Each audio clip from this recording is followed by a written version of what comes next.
Hello guys, welcome back to another video. Today we will be discussing about our very precious part brain. आज हम लोग जानेंगे अपने brain के बारे में। क्या क्या जानेंगे? ब्रेन के बारे में, किससे बना होता है, उसकी संरचना क्या होती है और उसके पार्ट्स जानेंगे थोड़े बहुत। 3 पार्ट्स हैं, 3 में 6 डिवाइडेशन है, मतलब सब डिवाइड कर दिया है मैंने आप लोग के लिए। मेरा सजेशन है नोट्स वोट्स बना लो, आप लोग को इजी पड़ेगा। 11th के लेवल का है ये सारा, 10th 11th सब में काम आएगा। अगर आपको 10th तक ही मतलब है तो fore brain, mid brain, and brain जानो बस। अगर 11th तक मतलब है तो इतना तो जानना ही पड़ेगा नीचे जितना।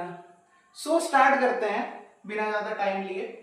What is brain? ब्रेन पहले जानेंगे कैसे बना होता है। The brain is primary composed of neurons and glial cells. In this matter, here are two names. One is neurons, these are cells, as well as glial cells. Glial cells act like a messenger or a sensory neuron. There are two types of cells. We had discovered both. Now we are moving to our second point. पहले point में बात कर लेते हैं थोड़ी। Brain जो होता है हम लोग का काफी सारे न्यूरॉन से मिला होता है। ये न्यूरॉन्स ऐसे अटैच्ड होते हैं, काफी टिश्यू बनते हैं, टिश्यू से फिर धीरे धीरे मसल्स बनती हैं ब्रेन की। यही है। उसके बाद अपनी जो ग्लेलियल मसल होती है, इनके बीच में ट्रांसमिशन का काम करती है या मैसेज का काम करती है। मैसेज ट्रांसफर का क्या होता है कि if we have a motor neuron in our any receptor of hand or our any body part, we take usually hand because it's more preferable. Motor neuron जो होता है वो सेंसरी ऑर्गन डायरेक्ट आपके ब्रेन को भेजता है और spinal cord को पहले भेजता है, फिर ब्रेन पे जाता है। ब्रेन में भी वो कहाँ जाता है? ब्रेन में भी उसके देखिए हर चीज के लिए एक चीज डिवाइड है। मिड ब्रेन में वो जाता है सेरिब्रल पेंडिकुलस में। आगे चलते हैं इसमें। ये तो अपना हो गया। दूसरे में चलते हैं। It is transfer information in the form of signals and it is contain blood vessels and it is about remaining portion is being water, carbohydrate and salt. 60% जो होता है अपना ब्रेन में, in our brain 60% it uses a signal transmission of information like veins transfer electronic signals or light signals to communicate, and it is also contain blood vessels and is about 60% remaining. It is about 40% like our transfer of brain information and blood vessels, these things are about only 40%. Remaining 60%, here we have remaining 60%. This portion is water, carbohydrate and salt. What is water, carbohydrate? It is normal water. These carbohydrates are energy materials like protein rich materials, and salt is our normal salt. It can be also called base material. Now we can move to our parts of brain. Parts of brain में guys क्या पढ़ना हम लोग को? यहाँ 3 part है brain के। पहला है अपना फोर ब्रेन, दूसरा है मिड ब्रेन और तीसरा सबसे बेस्ट है हिंड ब्रेन। तीनों जानेंगे धीरे धीरे करके। स्टार्टिंग से अब इसमें देखते हैं। स्टार्टिंग से देखिए क्या है, इजी लगेगा आप लोग अगर नोट आउट करते रहेंगे तो आपको इजी पड़ेगा। अपना जो पहला है हेलिसिफेलॉन है। इसमें क्या है? इसमें 2 पार्ट्स हैं, एक है सेरिब्रम, एक है corpus callosum. What is cerebrum and what is corpus callosum? What these things done? और देखो क्या होता है ना, अपना सेरिब्रम है, सेरिब्रम का अपना काम ये है। The work of cerebrum is to think and relative information, and it is also called learning all voluntary movement or voluntary actions also dependent on our cerebrum. This is our first thing, cerebrum. Things are dependent on cerebrum are thinking, learning and voluntary. You can write a brief point on these 3 things. This will be a more than 2 or 3 lines you can write. Corpus callosum, this thing is like I said, like in our neuron case, this thing transfer message. The main type of doing work is corpus callosum, this transfer message. Now we can move to our dicephalon. This is the second part of our forebrain, and there are 3 parts of dicephalon. Diencephalon of three parts. One is thalamus, second is hypothalamus, and our third one is epithalamus. So we can see here, I had write in many short points. So I will read it for you. First is relay station. So our thalamus is relay station. Relay station means if there is a train, or if there is a cycle or a car or a bus. So bus, if there is a bus, the bus will stop at its usual stop. Bus have a stop now. So bus will stop at its stop. So this will be its stop or its station, relay station. So now what it does? It sends message to the relay station. Like bus sends message to the station.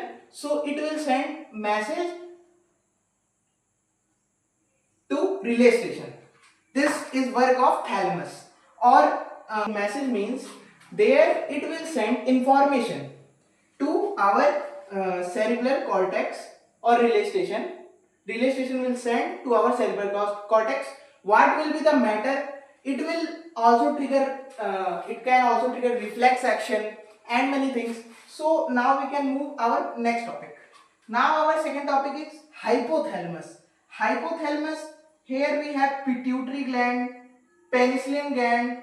These glands are found in hypothalamus. These triggers, so this also triggers our penicillin gland and metalloidin production. So this production is close to our things. So now we can move to our epithalamus.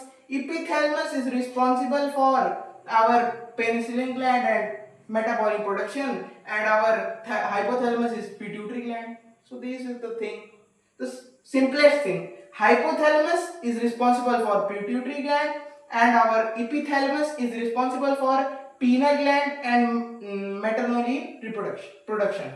So this is our first forebrain is completed. Now we can move to our second point, midbrain. So अब मैं ये कर सकता हूँ आप लोग के लिए कि इसको हिंदी में समझा सकता हूँ. सो अपने जो टेरासिफेलॉन है, इसका काम क्या है? टेरासिफेलॉन का काम सिंपल सा काम है, दो पार्ट में डिवाइड है. सो इसका एक सिंपल सा काम नहीं है. सेरिब्रम है, सेरिब्रम मैंने आपको बताया सोचने के, याद करने के और वॉलेंटरी एक्शंस. वॉलेंटरी एक्शंस क्या होता है? आपका कुछ भी एक्शन जो हो रहा है, रिफ्लेक्स से लेके सब चीजें. सो ये आपको वॉलेंटरी एक्शंस में आते हैं. कॉर्पस कॉलोजम का काम मैंने आपको बताया, सेंटर ऑफ मैसेज है ये आपके मैसेज को ट्रांसमिट करता है मोटर न्यूरॉन के थ्रू. आगे चलते हैं अपने डाइसेफेलॉन में. डाइसेफेलॉन के तीन पार्ट हैं, एक थैलेमस, एक हाइपोथैलेमस और एक अपना एपिथैलेमस. सो इसमें क्या होता है? इसमें थैलेमस में जो अपना थैलेमस है, इसमें एक रिले स्टेशन होता है. सो ये क्या करता है? सेरिब्रल कॉर्टेक्स को मैसेज भेजता है. क्या मैसेज भेज सकता है ये? क्या भेजेगा? गेस करो आप. मैसेज भेजेगा कि रिफ्लेक्स एक्शन हुआ है, मोहन ने मुझको मारा. सो अब अगर उस टेम्परेचर का चेंज होगा या कोई भी चेंज होगा या चोट लगेगी, हर्ट होगा, सो ये सब रिफ्लेक्स एक्शन में आएंगे. रिले स्टेशन सीधा कॉर्टेक्स को इन्फॉर्मेशन भेजेगा, सेरिब्रल कॉर्टेक्स को, आपको पता लगेगा कि आपको चोट लगी है. अब आगे चलते हैं अपना हाइपोथैलेमस में. हाइपोथैलेमस में आपको क्या मिलेगा? Pituitary gland. पिट्यूटरी ग्लैंड आपने काफी बार सुनी होगी. उसके बाद अपना हो जाएगा इपिथैलेमस. इपिथैलेमस में क्या होगा? पीनल ग्लैंड और मेलाटोनिन प्रोडक्शन. सो ये सब इन चीजों का प्रोडक्शन भी होगा, कुछ ग्लैंड्स इसमें एक्टिव भी हो जाएंगी. यही सब चीजें आपको मिलेंगी आगे.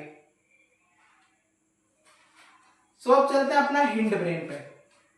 Now we can move to hindbrain. So इसमें क्या होगा? इसमें भी टू पार्ट्स होंगे. It will consist of two parts. One will be cerebellum and second will be medulla. So we can move start from our cerebellum. Cerebellum will be responsible for, or we can now do it our midbrain first. Now we can do our second brain. Now we can move to our second point, midbrain. What is midbrain? Midbrain is the second part of our brain. It has a part called tectum. What is tectum? It is found in our brain in dorsal form. What is dorsal form? Dorsal form, it can be here this side of our back area of our head or skull. So it is on the dorsal form. Dorsal form is like that. So dorsal form will be like that. This is the dorsal form, or you can say it is like a spear or something like that. So this is our dorsal form, and now we can see what is it is for. So it is for visual reflex of eye movement. Now we have our eye. I have explained it in previous video. Our eye just react, and by the uses of brain or by I sends message, it sends na image in form of message, so our brain does it erect in the form it want to see by upside down, so brain does it. So now we can do, this is our tectum. so tectum क्या है guys, tectum में क्या होगा, आपकी जो visual reflex होगी, देखने की क्षमता होगी पास की दूर की, वो आई मूवमेंट पे डिपेंड करेगी, वो इसी के ऊपर डिपेंड करती है, टेक्टम के ऊपर। डॉर्सल फॉर्म में होता है, सो एक मुट्ठी के आकार का होता है। अब अपना दूसरा हो गया, दूसरे पॉइंट पे चलता है, सेरिब्रल पेंडिकुलस। इस पे क्या है अपना कॉर्टिस्पाइनल ट्रैक्ट्स। तो उसमें क्या है, in corticospinal tract there are sensory and motor neurons that controls voluntary. So voluntary movement है, सो इसमें क्या होगा, अपने जो सेंसरी और मोटर न्यूरॉन्स होंगे वही सेम चीज है अपना इसके जैसा, अपने इसके कॉर्पस क्लोसम के जैसा, वही सेम मूवमेंट ये भी कंट्रोल करता है, बट ये बिग लेवल पे कंट्रोल करता है। सो ये मिड ब्रेन का पार्ट है, तो ये ज्यादा करेगा। वो अपना फोर ब्रेन का पार्ट था, ये अपना just as a part serve कर रहा था, इसका मेन काम वही है। So what I want to say that cerebral peduncles will serve like a sensory motor neuron that controls voluntary muscles. So now we can move to our hind brain. Our hind brain, it is the most important. So we have our cerebellum. So what is cerebellum? What it does? So cerebellum is responsible for movement, posture, balance, or walking, or the way of talking, and many things. So hind brain, cerebellum is responsible for movement, posture, and these things. Now medulla oblongata. It is the most rare thing because it contains 95% of things that we can't live about, like breathing, we can't live about that breathing. Heart rate, our heart fluctuates how many times, or it pumps how many times, and blood pressure. So it contains more many things, but I have concluded only 3 things for easier. सो ये क्या करता है hind brain, hind brain में जो अपना cerebrum है उसका काम है मूवमेंट, पॉइस्चर या चलने का स्टाइल, जो भी आपका स्टाइल होगा, आप सीधा चलते होंगे या आपको कुछ दिक्कत होगी, आप दौड़ेंगे तो एक पॉइस्चर में दौड़ेंगे, बैठेंगे तो एक पॉइस्चर में बैठेंगे, आपकी आदत के ऊपर वो डिपेंड भी करता है कभी कभी। सो मूवमेंट और पॉइस्चर और बैलेंस ये रिएक्ट करता है उन चीजों पे। मेडुला ऑब्लोंगेटा जो है ब्रीथिंग यानी श्वासन जो बोलते हैं, सांस लेना। दूसरा हो गया अपना हार्ट रेट, हार्ट रेट का मतलब अपना जो दिल है वो कितनी बार धड़कता है, और 72 होता है। 80 अपने यहाँ पे जो एडल्ट्स होते हैं उनका माना जाता है 80, 72 हम लोग साइंटिफिकली बोलते हैं, बट 80 और 82 के बीच में होता है हार्ट रेट जो एक एडल्ट का होता है। सो अब आगे चलते हैं इसमें। ब्लड प्रेशर जो है, ब्लड प्रेशर आपका जो ब्लड प्रेशर आप नापते ही होंगे 89/76 जो होता है नॉर्मल ब्लड प्रेशर, 89, 94 ऐसे होता है। हाई होने लगता है तो अबाउट 95 ऊपर जाता है। सो हम लोगों ने आज क्या क्या पढ़ लिया, हम लोगों ने पहले ब्रेन पढ़ लिया कैसे बना होता है, कौन सी मसल्स का बना होता है, कौन सी न्यूरॉन्स का बना होता है, उसमें कौन सी सेल्स होती हैं। आगे चलते हैं ब्रेन के अंदर क्या क्या मिल जाता है हमको, क्या क्या पार्ट्स मिल जाते हैं, ब्रेन के पार्ट्स कितने होते हैं, 3 पार्ट्स होते हैं, उन 3 के कितने पार्ट्स होते हैं। सो देखिए धीरे धीरे करके अब इस चीज को अगर पढ़ाना चाहूँ मैं इसको 1 महीने पढ़ा सकता हूँ, बिकॉज मैं ब्रेन पढ़ाऊंगा आपको, ब्रेन में कौन सी मसल्स होती है, फिर उसके बाद वॉलेंट्री होती है कि नहीं होती है, वो फंक्शन करती है कि नहीं करती है, और उसके बाद फिर पार्ट्स पे आ जाऊंगा। सो पार्ट्स पे आने का मतलब है कि फोर ब्रेन में जाऊंगा, फोर ब्रेन में मैं देखूंगा कि मुझे एक टेलिसेफेलॉन मिला, टेलिसेफेलॉन में सेरिब्रम है तो मैं एक हेडिंग लिखूंगा सेरिब्रम, वो सब चीजें नहीं करते हैं। सो हम लोग सिंपल और शॉर्ट में जानते हैं जितना अपने को लिखने को मिल सकता है और अपनी नॉलेज के लिए। So thank you for watching the video till then, और लाइक एंड सब्सक्राइब कर दीजिएगा, और आप सबसे बड़े सांप है जो लाइक एंड सब्सक्राइब नहीं करते देख के भी। सो थैंक यू फॉर वॉचिंग, फिर मिलेंगे नेक्स्ट वीडियो में, बायोलॉजी के साथ मिलेंगे या केमिस्ट्री के साथ मिलेंगे, जैसा कमेंट आ जाएगा उसके ऊपर आ जाएगा वीडियो। और ये तो कमेंट ही था अपना, इसलिए कमेंट में ब्रेन एक्सप्लेन कर दिया, पार्ट्स ऑफ ब्रेन था और दीज थिंग्स थी। सो थैंक यू फॉर वॉचिंग।